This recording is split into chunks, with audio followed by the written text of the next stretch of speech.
Namaskar. Welcome to this session. We are considering the enunciation to Kaivalya Pada.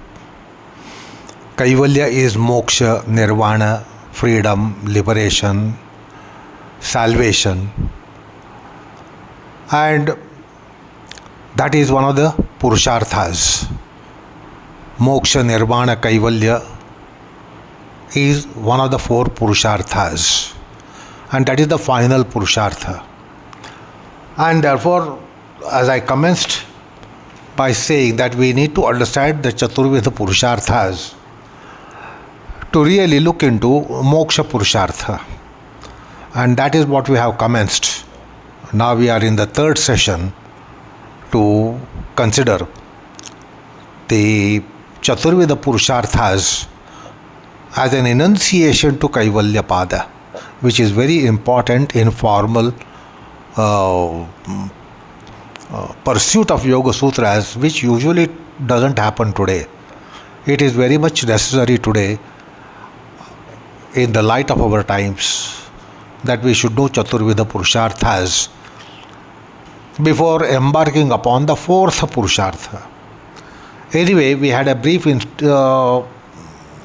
introduction to Dharma, the first of the Purusharthas, and then we also were considering Artha as the second Purushartha. Artha is to make the life purposeful, make the living purposeful, purposeful to ourselves, purposeful at large to the family, the society, the humanity, the world, and the universe. Our existence should be purposeful. So, human life, it is very important that it becomes purposeful because of our conduct, because of our wealth in so many different forms, not only material wealth, but our wealth in the form of character, our wealth in the form of virtuosity, our worth in the wealth in the form of honesty, integrity. So that's how these things are expected in human life. So making the life purposeful has been guided by our tradition of Dharma, our tradition of Sanatana Dharma. So making the life worthwhile, not only for oneself, but worthwhile for the humanity, the life of all forms, in all planes, as a matter of fact. And therefore, the worthwhileness of our existence to entire universe. This is the responsibility of mankind, that your life should be worthwhile for universe and not just for yourself. Now, to make the life useful, worthful, worthy, valuable, invaluable, we require to acquire resources. If we don't have resources, how will we become useful? Now, these resources are not just material resourcefulness, as many of the materialistic people think that money does everything. Money can help us procure everything. Earning money has become be all and end all of human life. But little insight will tell you, very little insight is required to understand that money is not everything. There are so many other things which we discussed in the last session. Health is wealth, character is wealth, virtuosity is wealth, good-naturedness is wealth, your usefulness is wealth. Now, all forms of wealth have to be earned. And all forms of wealth means whatever material wealth, wealth of the nature of character, wealth of the nature of intelligence. One should be intellectually resourceful to become useful in the world and for the world. So intellectuality, mentality, emotionality, sentimentality, culture, ethos, character, all these things are to be acquired by mankind. We have to acquire not only money, we have to acquire so many things in our life to become worthwhile in our living. So we need to earn these resources so that our life will become Arthapurna, meaningful. And that is why the Artha Purushartha, Artha Purnata, makes the Purushartha to be called as Artha Purushartha. Now we need to acquire so many qualities in our life for ourselves, for us to become worthy, for us to become purposeful. So these resources that we are earning must also be earned in proper way, righteous way. Like we say something called as legitimate money. People should be earning money, but then we want the money to be earned in legitimate way, and that is called legitimate earning, legitimate income. So legitimate property, assets, etc. So also legitimate ways of earning all those other acquirements, such as knowledge. Acquire the knowledge in a proper way, not by hook or crook. Just as you are not supposed to earn money by hook or crook, just as you are not supposed to earn name, fame, money, recognition, etc. by hook or crook, like we have to earn money legitimately, we have to acquire other things as well legitimately, precisely, virtuously, not viciously, not in a wicked way that we will try to acquire all that we are told to acquire. That is also an important dimension to Artha Purushartha. To make our life and living purposeful, we need to have some resources, from material resources to character resources, material resources to nature resources. Our nature itself is a resource for us to be purposeful. Now all this should be acquired in a righteous way.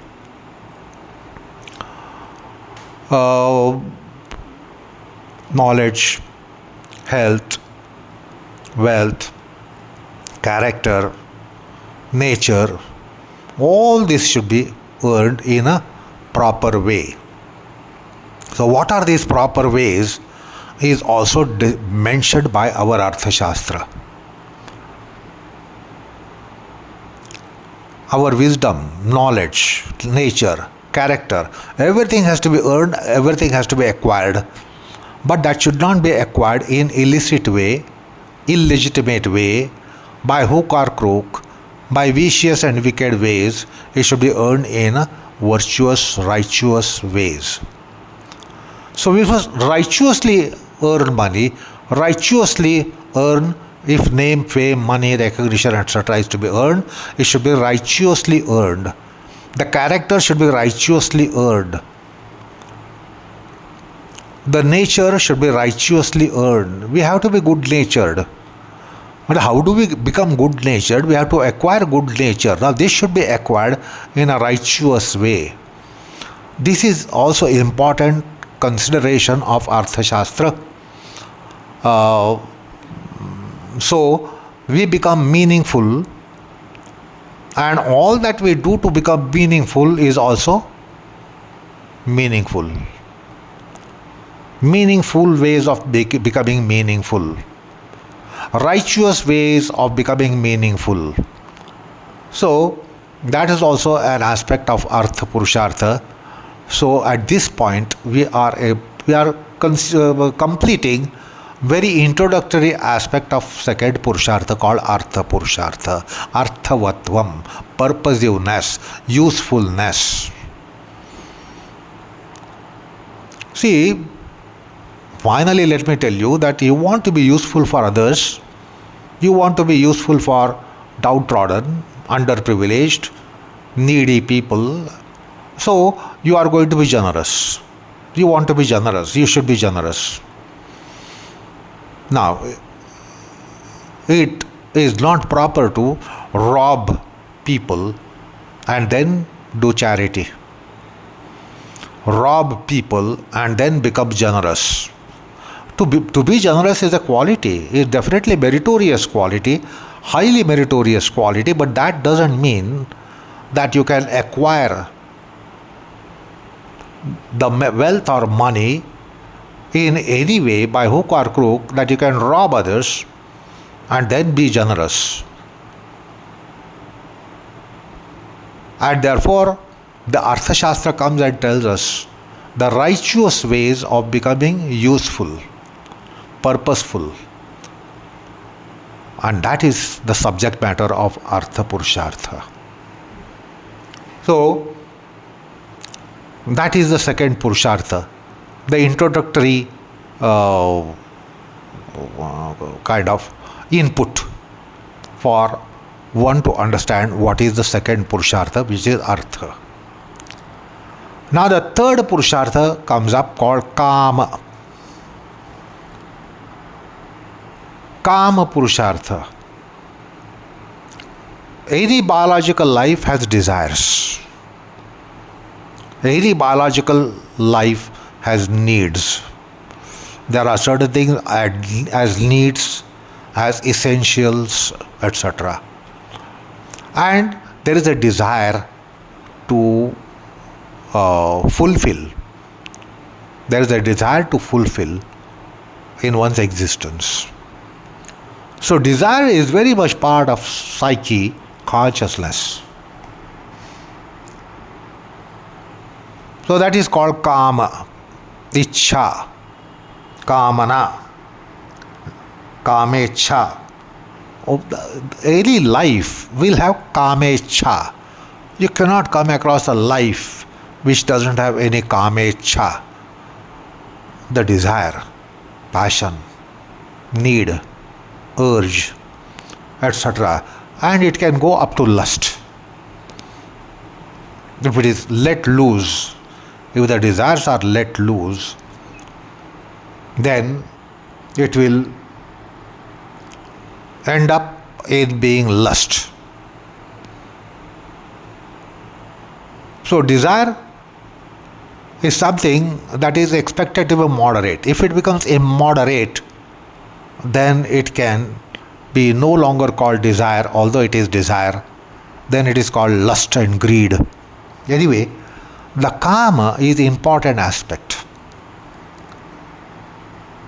So this has been cultured, this has been put into proper framework, because nobody is free from desire, nobody is devoid of desires. Desire is there for every mankind of all eras or in all stages of life. We have different desires. When you are all children, you are desirous to have chocolates, cookies, toys. But what happened subsequently? When the desire is the same, that you are desirous of toys, desirous of chocolates and cookies, but your desires changed as you evolved in your stages of life. From being a child, you became a teenager. From teenager, you became young, youth, the youth of the life. From youth, you go to adulthood. From adulthood, you go to old age. Nowhere desire dies. Desires will change. So we cannot be without desire. The desire will come in some form or the other, and therefore that gives meaningfulness to life as well, provided it is well cultured, well shaped. If it is out of shape desire, then it is devastating. But proper motivations, good motivations, laudable motivations are very important in life. And at this juncture, let me tell you, one of the definitions of dharma is to create good motivation in life. Proper desires, cultured desires, civilized desires, virtuous desires, noble desires. Now, creating noble desires itself is dharma. This definition comes in Mimamsa Darshan of Jaimini. Chodana lakshano artho dharmaha. Chodana, prerana, motivations. So proper motivations itself is dharma. Righteous motivations itself is dharma. And therefore he defines Chodana lakshano artha dharmaha. So in the sutra you can trace that there is a kama as well, ichha as well. It should be properly directed. It should be properly impelled, properly propelled. So in our ethos, it was taken care in classical times to see that proper motives are generated in life. Proper desires, proper motives are generated in life. And as I told you just now, the motivations and desires change depending upon biological stage in life. So it should be right for our stage of life. The desire should be proper considering the stage in life, condition in life, position in life. So the desire should be cultured. And that is the third Purushartha. Today, the parents upbring the children. They upbring the children for what? They want to see that their child is capable of getting some economic activity and therefore become money earning member, earn money for life. That has become the final Purushartha, that one must earn money, and then preferably in a righteous way or in a legitimate way.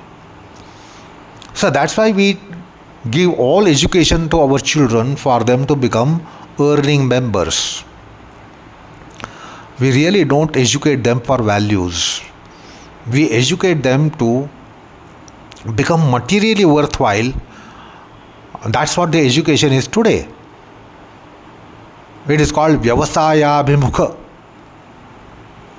education. That means considering that somebody is going to earn money. And that's why we are giving education to our children, that they will be able to get some job, service, occupation, profession, and thereby they will be earning money. If they are earning money, they will be self-sustained, maybe sustaining others, dependent people as well. We don't really help them imbibe values, inculcate values. We want to see that they are capable of earning money. Perhaps earning money, name, fame, recognition, status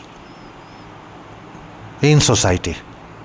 But we don't really give any value education, what is called as Mulyadhisthita education. The mulya, the values are not inculcated. Whereas in classical times, That was most important. So, the Kama Purushartha, to tame the Kama, to culture the Kama, to shape the Kama, to shape the desires. As I said, it is natural propensity for all of us to have some desires. We are not desireless living beings, and you will know that it's meaningless, and it is a disease to be desireless. So we want the people to be passionate, we want the people to have desires, but our tradition gives us a way or motivation to have proper desires, virtuous desires, humane desires, so that we will not harm our humanness. Because with our desires, we can definitely kill our humanness. If the desires are very wild, if the desires are uncultured, uncivilized, antisocial, the desires will be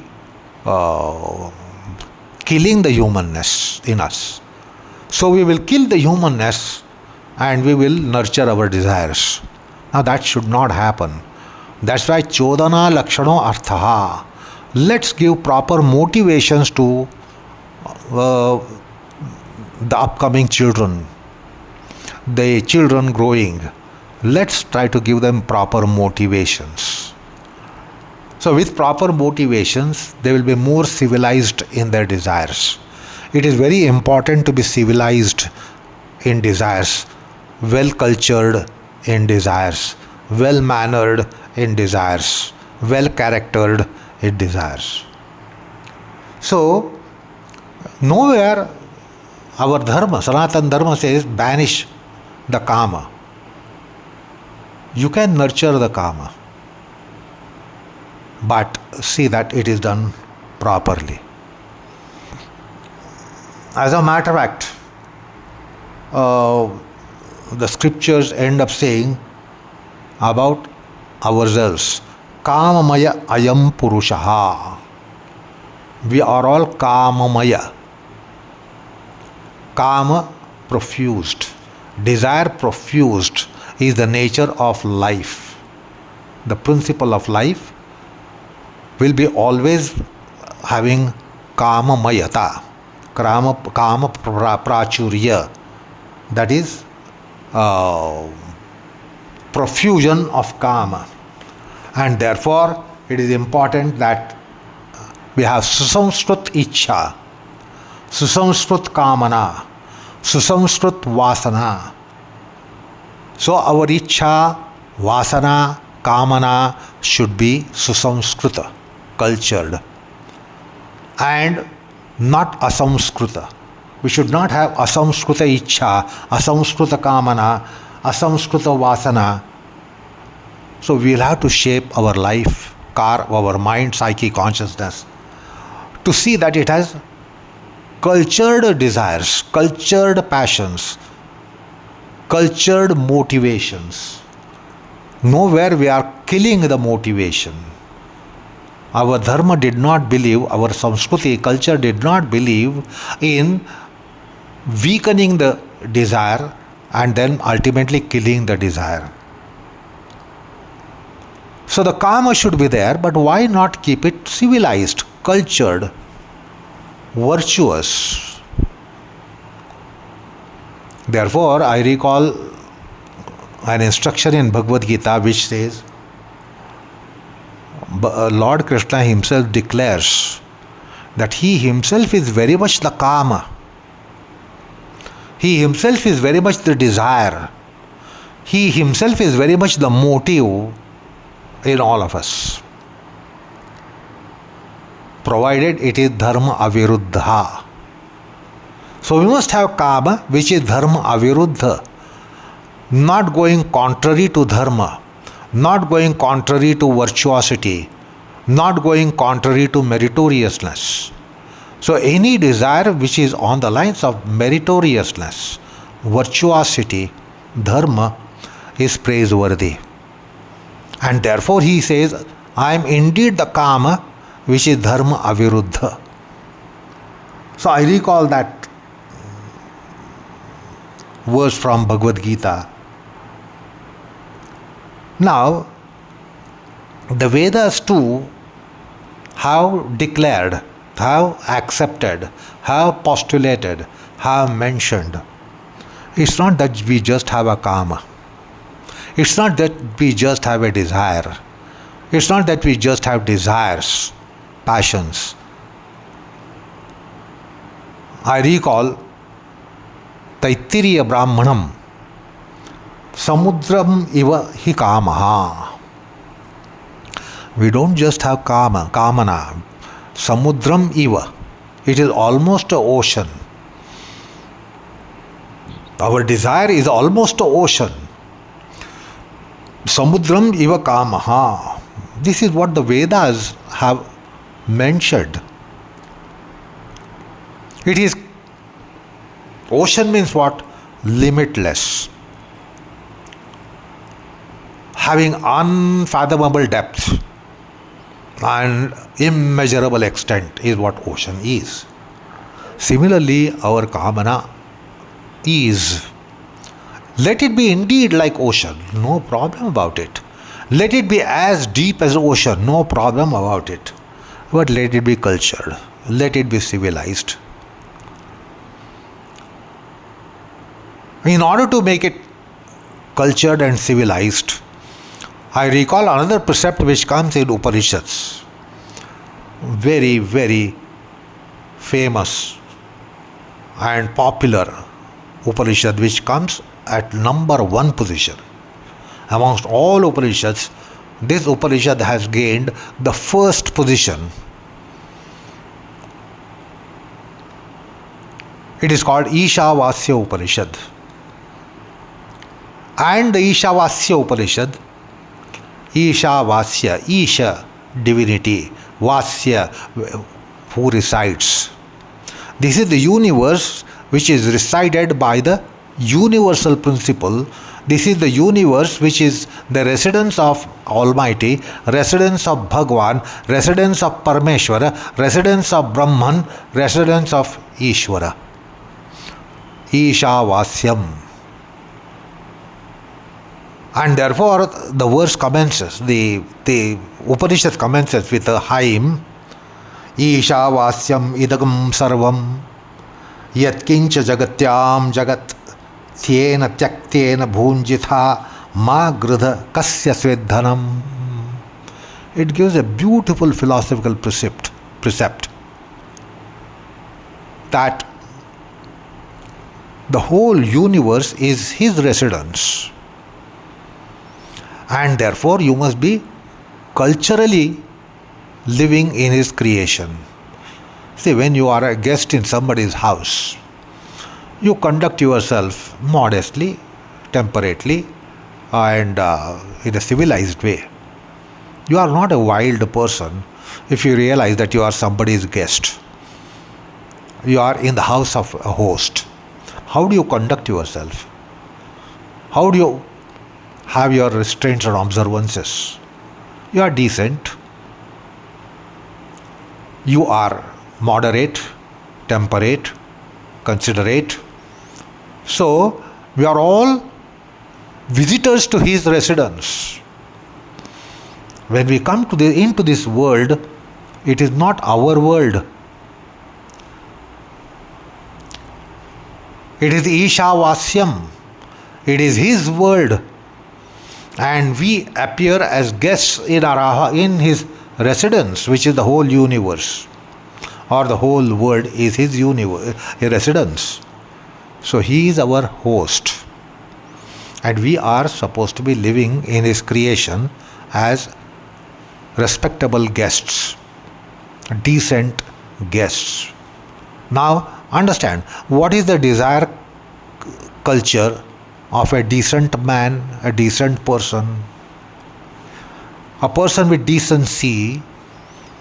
How the desires and passions are cultured, regulated. So the Upanishad tells us that we are all guests of his house, which is this world, which is this universe. Ishavasyam idam sarvam. Everything in this world, everything in this universe, yatkincha jagatyam jagat, yatkincha, any smallest part of this universe is his residence. And therefore we must behave with decency. We must behave decently. And therefore, how should we consume? If we consume in the world, tyena tyaktena bhunjetha. The host doesn't say, don't consume anything in the house and just keep fasting. Yes, you can partake. Yes, you can enjoy the residence. You can take pleasure in being in the residence of a host. The host doesn't say that curb all that and live in my house, because the host wants you to live comfortably, homely, comfortably. So that's called tyaga bhava, renunciately partake. So if you are a good guest, you will renunciately partake, decently partake whatever is offered by the host. And that's called tyaga bhava. With renunciate mind, partake all that comes your way in this world. So that is how the kama is shaped, cultured, trimmed, civilized, and made decent.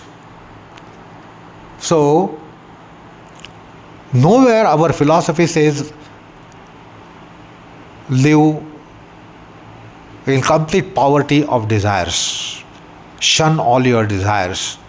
Live desirelessly. This will make the life meaningless rather than making it meaningful.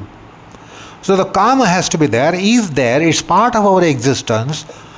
Kamamaya ayam purushaha, as I told you, is a scriptural statement. Kamamaya ayam purushaha. Kama profused, desire profused. But take it as Ishavasya Upanishad tells us, that's called Ishavasya Vritti. Let's partake from this world in that decency, honesty, integrity, and sobriety, without any covet, without any beastish desire, beastish way of consuming whatever is coming our way. So the kama purushartham, how to culture the desires. It doesn't say shatter your desires, paralyze your desires, slay your desires, kill your desires, give slow poisoning to your desires. No. Desires can be cherished, nurtured. Let's nurture good desires in good way. Dharma aviruddha kama is a beautiful precept of Bhagavad Gita, and the Ishavasya Vritti is again a very, very valuable instruction which comes from the Ishavasya Upanishad. So, how do we improve and culture our kamana, ichha, prerana? So the tradition has given a lot of channels to really channelize our desires. Satsanga. So try to understand the purport and import of satsanga. How that will be making us more cultured and civilized in all our consumptions, or in satisfying our desires, satisfying our passions, satisfying our motives, will be more cultured, civilized. So satsanga will do the culturing, channelizing of our desires. Otherwise, desires can get afforested, and that will prove doom to ourselves and people around us, the life around us. The planet itself is endangered by human desires, human passion, as if the earth belongs to human beings. The human beings have taken the earth for granted, and we know what human beings have done. Therefore, today we have a new subject coming in academics, which was not there in our times: environmentology. We have spoiled, consumed, we have ill-treated the whole environment on the planet, so much so that it has been shattered. There are irreparable losses inflicted by us. Let's at least preserve now, hereafter. Anyway, so Satsanga, Sattva Sangha, Satya Sangha, Sadhu Sangha, Santa Sangha. So developing good companies in our life, we will create culture desires. If you have bad company, or you are in a bad company of people, then you will know what will happen to your desires. And therefore, Satsanga, develop good associations, good affiliations in the world, which is called Sat Sangha, Sat, truth. It is also Sattva Sangha, Sattva Guna Sangha. It is also Sadhu Sangha, Santa Sangha. So let's develop noble associations, which will certainly culture our desires, shape our desires, carve and sculpt our desires. So Satsanga, Sadhu Sangha, Santa Sangha. Then Shastra Sangha. Shastra Sangha is to pursue the rich literature that has been given by our tradition, timeless tradition, Shruti, Smriti, Itihas, Puran, Shastras. Enormous corpus of Shastras are given for mankind to really culture and tame, civilize the desires. So, Satsanga, Shastra Sangha, Sadhana Sangha. We are also given certain practices. Adhyatma sadhana, Paramartha sadhana, even the Laukik sadhana, Prapanchik sadhana. What the sadhana should be for a person who is worldly, mundane. So we are given sadhanas as well, practices as well.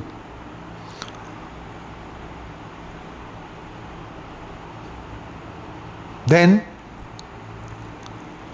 this is Sangatraya, which I have often spoken about. Satsanga, Shastra Sangha, Sadhana Sangha. I won't elaborate now. Then another quadrate: Ahar, Vihar, Achar, Vichar. This is another quadrate which is given to mankind, which will keep human being reformed and evolving rather than devolving. And Yajna, Dana, Tapas, the three principles. I would suggest you go back to Yama Niyamas that we considered in Sadhana Pada, in the Ashtanga chapter, and that will further help you revive the memories with respect to Yajna, Dana, Tapas, Ahar, Vihar, Achar, Vichar, which should be sattvic, and then Satsanga, Sadhu Sangha, etc., Sadhana Sangha and Shastra Sangha. So that will help us culture, civilize our desires. So we are nowhere told to shatter desires, weaken desires, slay desires, kill desires, but culture them, nurture them.